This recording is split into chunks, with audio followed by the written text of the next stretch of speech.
রিপন ভাই, আপনি জানেন যে গতকাল মানে 26শে মার্চ বিএনপির নাম নিয়েও বিএনপিকে হুঁশিয়ারি দিয়ে জামাতের দ্বিতীয় প্রধান নেতা বলেছেন, বিএনপি যখন দেশ শাসন করেছেন 12 থেকে 13 জন স্বাধীনতা বিরোধীকে প্রেসিডেন্ট বানানো হয়েছে, মন্ত্রী এমপি বানানো হয়েছে। জামায়াতের কার্ড নিয়ে খেললে শেখ হাসিনার মতো নির্মমভাবে বিদায় নিতে হবে তিনি হুঁশিয়ার করে দিয়েছেন। আপনার কাছে একটু জানতে চাইব যে পাশে থাকলে সঙ্গী, না থাকলে জঙ্গি, আপনারা জামায়াতের প্রতি এই অবস্থানটা আপনাদের কাছে কি মনে হয়, আপনার কাছে কি মনে হয়? উনি যা বলেছেন ঠিকই তো বলেছেন, তাই না? থেকে বলেছেন, এবং এটা ওনার পার্টির স্ট্যান্ড কিনা সেটা আমি নিশ্চিত নই, কারণ যখন জামাতের নেতারা অনেকেই যখন আমার সাথে টকশোতে অংশ নেন, তখন তাদের মধ্যে এই ধরনের স্পিরিট বা বক্তব্য আমি শুনি না সাধারণত। বরং সেখানে তারা অনেকবারই ঐক্যের কথা বলেন। মানে ঐক্যটা হচ্ছে যে আমরা তো একটা ফ্যাসিবাদ বিরোধী আন্দোলনে সবাই ছিলাম, তাই না?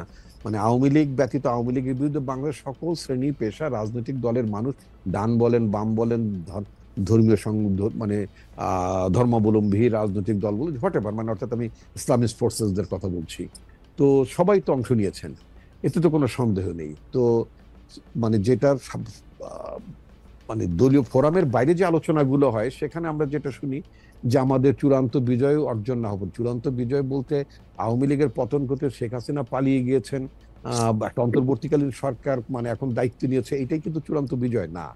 শেখ হাসিনার যে অপশাসনটা ছিল, গণতন্ত্রের বিরুদ্ধে তার যে কাজগুলো ছিল, নির্বাচন ব্যবস্থার বিরুদ্ধে তার যে কাজগুলো ছিল, অর্থাৎ একটা টোটাল একটা ফ্যাসিবাদী কাঠামো তিনি তৈরি করেছিলেন। সেই কাঠামোটাকে ভেঙে বাংলাদেশ রাষ্ট্রকে একটা গণতান্ত্রিক রূপান্তরের দিকে নিয়ে যাওয়াটাই হচ্ছে সবচেয়ে মানে বড় চ্যালেঞ্জ সকল রাজনৈতিক দল বা মানে আপনার 5ই আগস্টের বিপ্লবী বিজয়ী দলগুলোর এটি মানে আপনার লক্ষ্য থাকা উচিত। সুতরাং সেক্ষেত্রে যারা একত্রে আন্দোলন করেছি, পাশাপাশি থেকে আন্দোলন করেছি, তাদের মধ্য থেকে মানে আপনার কোনো দলকেই আপনার মানে ছোট করে অথবা আঘাত করে টিপ্পনী কেটে কথা বলাটা ঠিক না। এটা আমার দলের পক্ষ থেকেও ঠিক না, অন্য দলের কাছ থেকেও যদি আসে সেটা অপ্রত্যাশিত বলে আমি মনে করি। ডক্টর রিপন, আপনার কাছে কি মনে হয় না যে এই বিষয়টার আসলে একটা ফয়সালা করা প্রয়োজন? কারণ মানে আপনি যেটাকে টিপ্পনী কাটা বলছেন সেটা কিন্তু বাংলাদেশের রাজনৈতিক আদর্শের জায়গায় যে একটা বড় দুইটা প্রশ্ন, সেই প্রশ্নটাতে আপনারা বারবার মুখোমুখি হচ্ছেন বিএনপি এবং জামাতে ইসলামী। সেই জায়গাটা থেকে একটু আপনাদের একটু পরিষ্কার করার দরকার না একটা অবস্থান? আর আপনি বললেন যে শেখ হাসিনার ফেসিবাদী কাঠামোকে ভেঙে দেওয়ার জন্য বা আর যাতে এটা না হতে পারে সেই জন্যই হচ্ছে এই জুলাই অগাস্টের স্পিরিট, এই আন্দোলন, এই আত্মত্যাগ। কিন্তু আপনারা তো অ্যাবসলিউটলি শেখ হাসিনার স্পিরিটের মধ্যে আছেন বলে মনে হয় অনেক ক্ষেত্রে। আমি উদাহরণ দিতে পারি রিপন ভাই, আপনি যদি আমাকে ক্ষমা করেন, যে ধরেন চাঁদাবাজির দিক দিয়ে, কে কোথায় থাকবে, কে কোথায় কি করবে, এটা দিক দিয়ে, সংস্কারের প্রশ্ন, সংস্কারের কথা শুনলেই আপনাদের খারাপ লাগে। কিন্তু সংস্কার খারাপ কি? সংস্কার করলে আপনাদের কি অসুবিধা? আচ্ছা, ধন্যবাদ আপনাকে, আপনার চমৎকার কথা বলেছেন। আপনি যদি খেয়াল করে দেখবেন যে বাংলাদেশে যখন কোনো রাজনৈতিক দলই সংস্কারের কথা বলছিল না, তাই না? মানে বিএনপি ছাড়া অন্য কোনো রাজনৈতিক দলের কাছ থেকে আপনি গত 2, 3, 4 বছরে সংস্কার হওয়া উচিত, এই ক্ষেত্রে সংস্কার হওয়া উচিত, ও ক্ষেত্রে সংস্কার হওয়া উচিত, নিশ্চয়ই আপনি সেটা শোনেননি।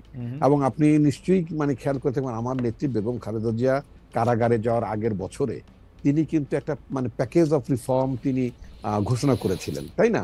তাহলে এই যে মানে প্রধানমন্ত্রী, আমি যদি একটু উদাহরণ হিসেবে বলি, প্রধানমন্ত্রী তো বর্তমান ব্যবস্থায় মানে অর্থাৎ একেবারেই লাস্ট ইমিডিয়েট পাস্ট আপনার গভর্নমেন্ট পর্যন্ত প্রধানমন্ত্রীর হাতে তো অ্যাবসলিউট পাওয়ার ছিল, তাই না? শি এনজয়েড অ্যাবসলিউট অথরিটি, তাই না?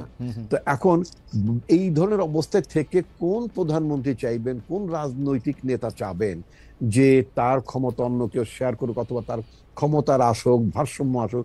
একথা তো বেগম খালেদা জিয়া সেই 2016-17 সাল থেকে বলা, কারণ তিনি বিরোধী দলে ছিলেন তখন, সেজন্য না?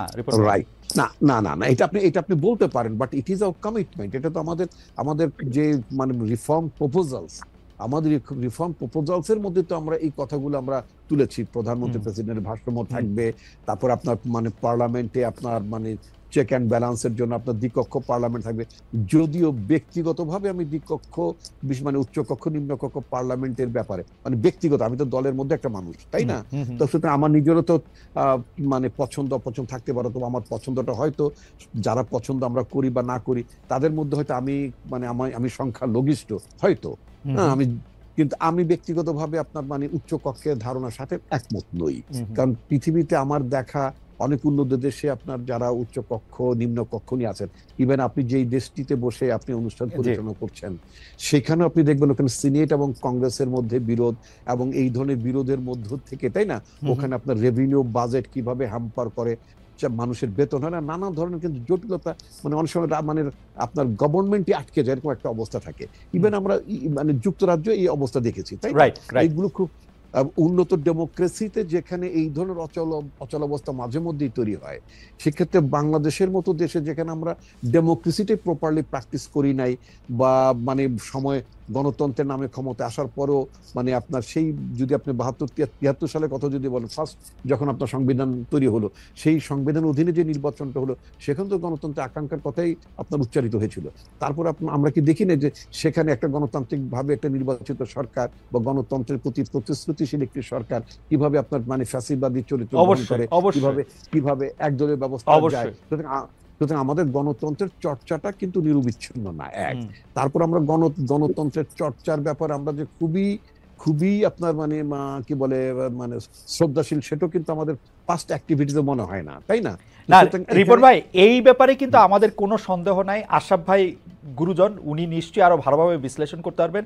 কিন্তু বিএনপি যখন 31 দফার কথা বলেছে, সেই 31 দফাতে কিন্তু আমরা সবাই, আমি যদি বলি আমি ব্যক্তিগতভাবে চমৎকৃত হয়েছিলাম। আমার কাছে মনে হয়েছিল যে এই প্রথম একটা বড় রাজনৈতিক দল অনেকগুলি সংস্কারের বিষয় নিয়ে মাথায় নিয়ে আসছে। কিন্তু এখন যখন বিএনপির ক্ষমতায় যাওয়াটা প্রায় নিশ্চিত বা ক্ষমতার কাছাকাছি তারা নিজেদেরকে দেখতে পাচ্ছে, তখন সংস্কার দেখলে তারা ভয় পাচ্ছে কিনা। বিশেষ করে আপনি দেখেন প্রধানমন্ত্রীর মেয়াদ প্রসঙ্গে আপনারা কথা বলছেন যে না, প্রধানমন্ত্রীর মেয়াদ আপনারা এই 2 বছরেরটা আপনি মানবেন না, এর মধ্যে থেকে অনেক ইফস এন্ড বাটস আপনারা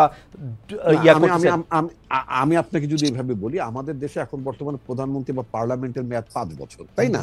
তো আপনার এটাকে 4 বছরের কথা বলা হয়েছে। আমরা যেটা মনে করি 5 বছরটাকে আমরা যৌক্তিক মনে করি, যে একটা নির্বাচন আয়োজন করতে মানে মোর দেন $1 বিলিয়ন খরচ যায়, তাই না? অনেক টাকা খরচ যায় কিন্তু, এবং সেই খরচের বিনিময়ে যে আপনার আউটপুটটা আসে, যে জাতীয় লোকেরা আপনার পার্লামেন্টে আসেন, তাই না, যে জাতীয় লোকেরা মন্ত্রিসভায় অন্তর্ভুক্ত হন, সেটা তো খুব আশাপ্রদ না। তো সুতরাং কিছু ব্যক্তিকে আপনার মানে এমপি করার জন্য, মন্ত্রী করার জন্য আপনার একটা টার্মের 1 বছর কমিয়ে দেওয়া মানে হচ্ছে ব্যয়টা 1 বছর আগে মানে বাড়িয়ে দেওয়া। ওকে, আমার মনে হয় যে সংস্কার ব্যাপারে আপনার কথা আমরা আরো একটু শুনবো রিপন ভাই, আরো আমাদের অনেক রকম প্রশ্ন আছে, কিন্তু আমরা এই প্রশ্নটি রেখে দিতে চাই যে সংস্কারের প্রশ্নেই বিএনপির একটা বিরোধিতা এই কারণে দেখা যাচ্ছে কিনা, কারণ বিএনপি মনে করছে যে মজাটা শেখ হাসিনা ক্ষমতা থেকে পেয়েছেন, সেই মজাটার কিছু ভাগ বিএনপিরও পাওয়া দরকার একইভাবে।